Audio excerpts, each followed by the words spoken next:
चला तर मग आज बघूया खोबऱ्याची चटणी कशी बनवतात. तिला व्हाईट चटणी पण म्हणतात.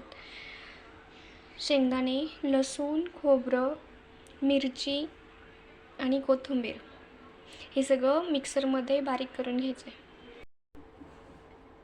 हे खोबऱ्याच्या चटणीसाठी हे सगळं मिश्रण बारीक करून पातेल्यात टाकले आणि जेवढी चटणी पाहिजे तेवढं पाणी ॲड केले.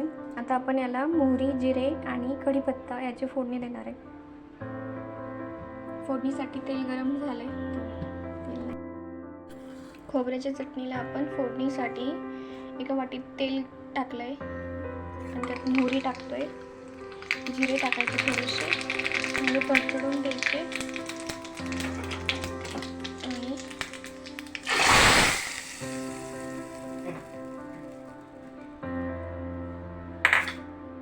आपली खोबऱ्याची चटणी तयार झाली आहे.